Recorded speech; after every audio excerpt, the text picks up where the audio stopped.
সকালবেলা এখনও পর্যন্ত মানে সকাল তো অনেকক্ষণ হয়েছে, বাট এখনও পর্যন্ত বিছানা ছাড়তে মন চাইছে না। আর এদিকে দেখো মেয়ে আমার ঘর মুছছে। মেয়ে সত্যি কথা বলতে মেয়ে অনেক কাজ করে আমার হাতে হাতে। আর যেহেতু এখন জানো দুর্গাপুজোর আর ভাইফোঁটা পর্যন্ত এখন স্কুল বন্ধ, সেই কারণে ও মোটামুটি কাজ করছে। কি মনে করলে আমি সত্যিই কি ঘুমাচ্ছিলাম? না না, একদমই না। আমি তখন রান্না বান্না করে তখন বিছানায় একটু রেস্ট নিয়েছিলাম। আর তারপরে মনে হলো চলো ভিডিওটা এবার কন্টিনিউ করা যাক, মানে চালু করি। আমি তো অনেক দিন হয়ে গেছে ক্যামেরাই করছি না। তো যাই হোক চলো, এখানে দেখো সকালবেলা আমি এখন ছেলেকে খাইয়ে নিচ্ছি। আমরা সবাই স্নান টান করেছি, তবে আজকে আমাদের খুব ভালো একটা কাজ আছে যার জন্য তাড়াতাড়ি বেরোবো। এই যে দেখো এখানে ফাইনালি আমরা বেরিয়েও পড়েছি। আমরা চারজনেই বেরিয়েছি আজকে। আমার একার যাওয়ার কথা ছিল, বাট আমরা চারজনে হঠাৎ করে প্ল্যানটা চেঞ্জ হয়ে গিয়ে আমরা চারজনে বেরোই। আর এটা হচ্ছে কালী পুজোর আগের ভিডিও। তো তখন আমরা বেরিয়েছিলাম। তো কোথায় যাচ্ছি কী বৃত্তান্ত অবশ্যই তোমরা কিন্তু ভিডিওর মধ্যে থাকো। ভিডিওর মধ্যে থাকলে সমস্ত কিছুটা বুঝতে পারবে। তো নমস্কার বন্ধুরা, সবাই কেমন আছো? আশা করছি সবাই ভালো আছো, সুস্থ আছো। আর আমরাও সবাই ভালো আছি। বিজয়া দশমীর অনেক অনেক শুভেচ্ছা, লক্ষ্মী পুজোর শুভেচ্ছা, আবার সামনে আসছে ধনতেরাস, কালী পুজো, সব কিছুর শুভেচ্ছা আমি একসাথে দিয়ে দিলাম। কালী পুজো খুব আনন্দ করো আর খুব আনন্দ করে কাটাও, তবে বাজি ফাটানো থেকে বাচ্চাদের একটু সাবধানে রেখো। অবশ্যই বাচ্চারা তো বাজি ফাটাবেই। তো যাই হোক চলো, আমরা এখন চলে এসেছি প্রায় ভিক্টোরিয়ার সামনে। আর সত্যি কথা বলতে কোনো বার আমি এরকম সুন্দর ক্যামেরা বাসে বসে করতে পারিনি, কোনো বারের জন্য নয়। এবারে কেন জানি না এত ভালো ভিউ কোনো এসছে, হয়তো তোমাদের সাথে শেয়ার করব বলে। এই দেখো ভিক্টোরিয়া, কারা কারা এসছো বলো তো ভিক্টোরিয়াতে ঘুরতে?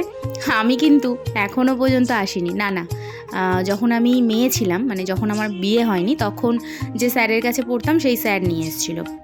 আর এখানে বসে বসে অনেক কিছু চিন্তা করছিলাম। আর আজকে আমাদের এখানে সেকেন্ড ব্রিজটা বন্ধ ছিল, মানে বন্ধ ছিল না, বন্ধ হবে, 3টে থেকে বন্ধ হবে। তো বাইকটা নিয়ে এসে প্রচুর ফেসে গেছিলাম, তার জন্য চারিদিকে ঘোরাঘুরি করে আমাদেরকে রাখতে হয়েছে। তারপরে আমরা চলে এসেছি দেখো এখানে বাস ধরে শিয়ালদায়। আর এই যে শিয়ালদার মেট্রো তো জানোই তোমরা, চালু হয়ে গেছে। তো তোমরা কারা কারা চড়েছো অবশ্যই কিন্তু কমেন্ট করতে ভুলো না। এবার আমরা চলে এসেছি শিয়ালদায়। এখানে একজনের সাথে দেখা হবে, হ্যাঁ সেটা হচ্ছে আমাদের অনেক কাছের একজন মানুষ। এই দেখো আমার ছেলে কিন্তু তার কাছে চলে গেছে। অ্যাকচুয়ালি আমার ভাইয়ের সাথে এখান থেকে মিট করে আমরা 5 জনে একসাথে যাব। আর আজকে যা মানে কি বলবো, যা অভিজ্ঞতা হয়েছে অবশ্যই ভিডিওর মধ্যে তোমাদেরকে বলবোই। এখানে ট্রেনে উঠে গেছিলাম। ট্রেনে উঠে আমরা হচ্ছে বা সিট পেয়ে গেছি। আর এখানে একটু ট্রেনে উঠে খাওয়া দাওয়া করবো না এরকমটা তো হয় না। ফার্স্টে আমরা গেছিলাম হচ্ছে বিরাটি। হ্যাঁ বিরাটিতে গেছিলাম। বিরাটিতে কি দরকারে গেছিলাম সেটা অবশ্যই একটু পরে বলছি। আর এই ভিডিও ক্লিপগুলো নিতে নিতে আর যেতে যেতে বেশ আনন্দ করতে করতেই গেছিলাম। বাট যাওয়ার পরে যা একটা বিহেভিয়ার আমাদের সাথে ওনারা করলেন, সেটা দেখে বা সেটা বুঝে আমার এত খারাপ লেগেছে কি বলবো। তো হ্যাঁ, আমরা ফাইনালি গেছিলাম প্রিয়া মোবাইল পার্ক। এটা হচ্ছে বিরাটিতে, তোমরা জানো ওনাদের দমদমে একটা ব্রাঞ্চ চালু হয়েছে। বাট আমার ভাই অনেক দিন ধরে ওনাদের সাথে কন্ট্যাক্ট করছিলেন, অনেক দিন ধরে কথা বলছিলেন। ওনারা শুধু বলেছেন যে আসুন, অবশ্যই পেয়ে যাবেন। তো ওখানে তো পেলাম না। তারপরে সুবীর বাস সেন্টারে গেছিলাম। সুবীর বাস সেন্টারে গিয়ে ওনাদের ব্যবহার ভালো। প্রিয়া মোবাইল সেন্টার এত বাজে বিহেভিয়ার করেছে আমাদের সাথে বলার মতো নয়।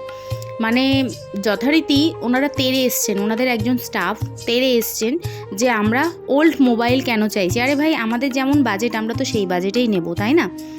তো যাই হোক, তারপরে সুবীর বাস সেন্টারে গেছিলাম। সেখানে আমাদের একটু দামের হেরফের হয়েছে, মানে আমরা একটু যেটা চেয়েছিলাম সেটা পাইনি।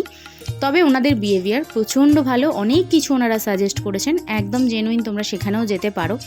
আর আমরা যেখান থেকে ফোন নিয়েছি সেটা হচ্ছে এটা ব্যারাকপুরে নিউ ইউনিকুইন, এটাই হচ্ছে দোকানের নাম। আমি যদি ভুল বলে থাকি তোমাদেরকে ভিডিওর মধ্যে দেখাচ্ছি। এখানে আমরা যে টাইমে এসছি, আমরা এসছি দুপুরবেলা। আর আমরা এখান থেকে বেরিয়েছি প্রায় তখন 8টা সাড়ে 8টা হবে। তো সত্যি কথা বলতে এখানের যে স্টাফের সাথে আমি কথা বলেছি বা এখানের প্রত্যেকজন, আমি যতগুলো ফোন নিয়ে ওনাদের সাথে আলোচনা করেছি, ওনারা কিন্তু একদমই বিরক্ত বোধ করেননি। আর আমরা চেয়েছিলাম একটু লং টার্ম ইএমআই হোক, তো ওনারা করে দিয়েছেন। আর 0 ডাউন পেমেন্টে হয়নি, তার কারণ আমার ভাইয়ের একদম নতুন কার্ডটা হয়েছে। এটা যদি আমার মায়ের কার্ডটা নিয়ে আসা হতো তাহলে হয়ে যেত। তো তো সেই কারণে হয়নি, বাট জিরো ডাউন পেমেন্টে আমার ভাই করতেও চায়নি। আমরা কিছু টাকা অ্যাডভান্স করেছি, করে তারপর বাকিটা ইএমআই করেছি 10 মাসের। তো সত্যি কথা বলতে প্রচুর ব্যবহার ভালো পেয়েছি। যদি ভবিষ্যতে তো সবারই ফোন লাগে, ফোন আবার কার লাগে না। তো যাওয়ার হলে আমরা ওখানেই যাব। এই যে ভিডিওটা দেখছো, এই ভিডিও কোয়ালিটিটা কিন্তু আমার ভাইয়ের ফোন থেকে করা। তো আমার ভাইয়ের ফোনটা খুব ভালো, আমার ভাই নিয়েছে হচ্ছে OnePlus, আর ব্যাটারি ব্যাকআপও খুবই ভালো, আমার খুব ভালো লেগেছে। এবার দেখো ফোন টোন কেনা হয়েছে, সারাদিন খুব টেনশনের মধ্যে ছিলাম ফোন নেওয়া হবে কি না, যেহেতু এত দূর থেকে আমরা গেছি। তো ফাইনালি ফোনটা নেওয়াও হলো। এবার একটু খাওয়া দাওয়া, তো চাউমিন মানে যার যেটা পছন্দ সেটা খাওয়া দাওয়া করলাম, করে এখন ফাইনালি আমরা যাচ্ছি বাড়িতে। এখন বাজে প্রায় 10টা। তো চলো, টাটা।